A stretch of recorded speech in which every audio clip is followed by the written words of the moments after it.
সভাপতি সাবেক এমপি সাবেক মন্ত্রী আমির হোসেন মাহমুদ চৌধুরী সাহেব উপস্থিত আছেন আজকের অনুষ্ঠানের বিশেষ অতিথি সাবেক বিএনপির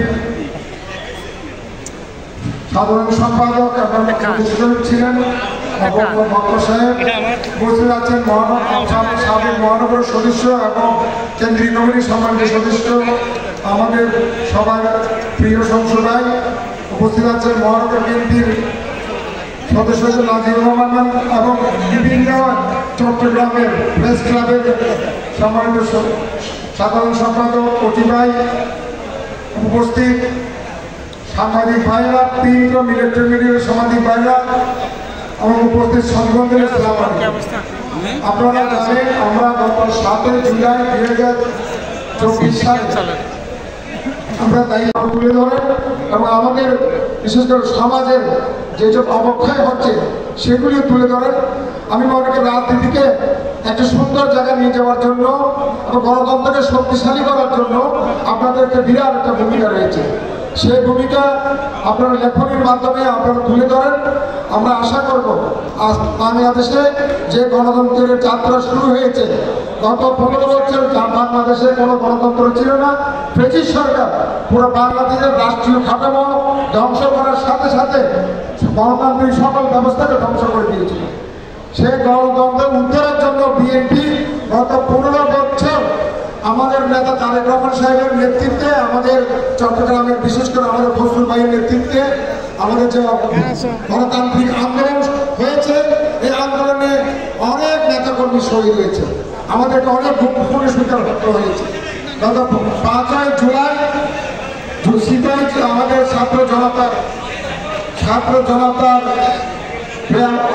আপ্লুতার পরিবর্তিতে আমরা নতুন একটি বাংলাদেশ পেয়েছি। আমরা আশা করি সেই বাংলাদেশে আমরা আজকাল কথা বলার রাজনীতি করার গণতান্ত্রিক চর্চা করার আমরা সুযোগ পেয়েছি। আমরা আপনাদেরকে সেই অভিযানটায় আপনাদের সাথে হয়ে রাজনীতির সাথে সাথে আপনাদের সাথে কাজ করতে চাই। আপনাদের আবারও সকল মহানগর বিএনপির নেতৃবৃন্দ, বিভিন্ন আহ্বায়ক সদস্যবৃন্দ, আমার সম্মেলনের প্রেসিডেন্ট সেক্রেটারিকে ধন্যবাদ জানিয়ে, সাংবাদিক ভাইকে ধন্যবাদ জানিয়ে আমার বক্তব্য শেষ করছি। আসসালামু আলাইকুম। বাংলাদেশ জিন্দাবাদ, বেগম খালেদা জিন্দাবাদ, তারেক রহমান সাহেব জিন্দাবাদ, শহীদ অমর হোক বাংলাদেশ। আমাদের মহানগর বিএনপি প্রচার করা অথবা লেখানো সহজ ছিল না। তা আমরা আশা করব এই বিগত 17 বছর আন্দোলনের মধ্য দিয়ে গড়ে ওঠা এই 5 আগস্ট চূড়ান্ত রূপ পেয়েছে দেশের ছাত্র জনতার সম্মিলিত প্রচেষ্টার মাধ্যমে। এর পরবর্তী প্রেক্ষাপটটা আপনারা সবাই জানেন, বিএনপির বিরুদ্ধে অনেকগুলো অপপ্রচার হচ্ছে। ঘটনা যত না হচ্ছে তার চেয়ে অনেক বেশি বাড়তি করে প্রচার করা হচ্ছে। এর চেয়ে বেশি ঘটনার সাথে সম্পৃক্ত থাকার পরেও ওই বক্তব্যগুলো কিন্তু সেইভাবে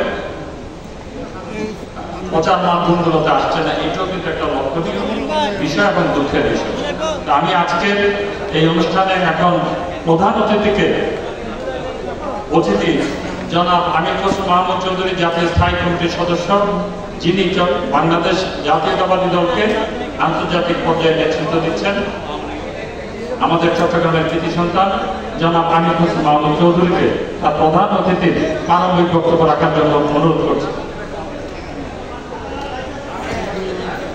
ধারণ করতে হবে, তাহলে কিন্তু আমরা নতুন বাংলাদেশ করতে পারি।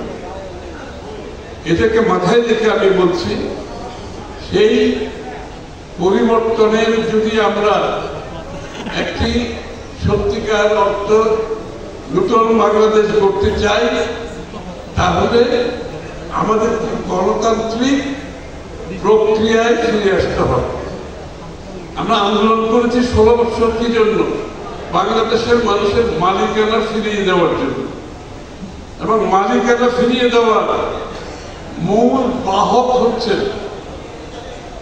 নির্বাচন, গণতান্ত্রিক প্রক্রিয়ায় যাওয়ার জন্য মূল বাহক হচ্ছে জনগণের ভোটে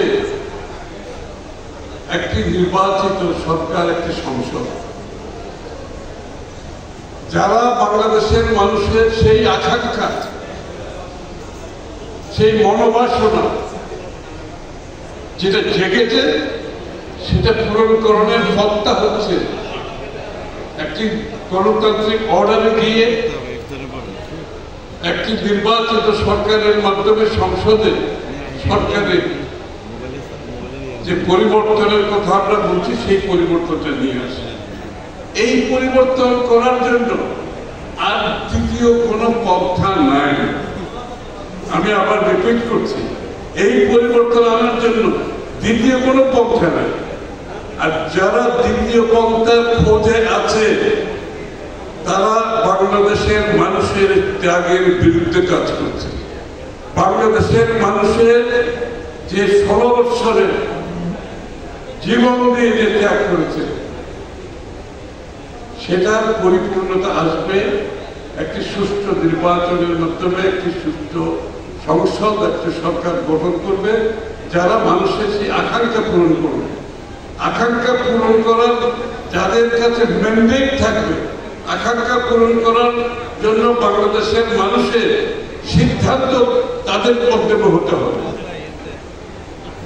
সেটা বাংলাদেশের মানুষের মালিকানা ফিরিয়ে দিয়ে সেই সিদ্ধান্ত পূরণ করতে হয়, একটা নির্বাচনের মাধ্যমে করতে হয়। আজকে আপনারা দেখেছি বিগত দিনে আল্লাহ তারাবির নামাজ, রমজানের রোজা, কবরে হাসরের ময়দানে আমাদের সকলের জন্য নাজাতের ওসিলা বানাই দিও আল্লাহ। আল্লাহ ইফতারের সময় দোয়া করি, সামনে বসা আমরা যারা বড় ছোট যারা হাত তুলেছি আমরা সবাই তোমার গোলাম মাবুদ। আল্লাহ যেদিন হায়াত শেষ হয়ে যাবে আল্লাহ প্রত্যেকের জবানের মধ্যে জারি করে দিও কালিমায়ে তাইয়্যিবা লা ইলাহা ইল্লাল্লাহু মুহাম্মাদুর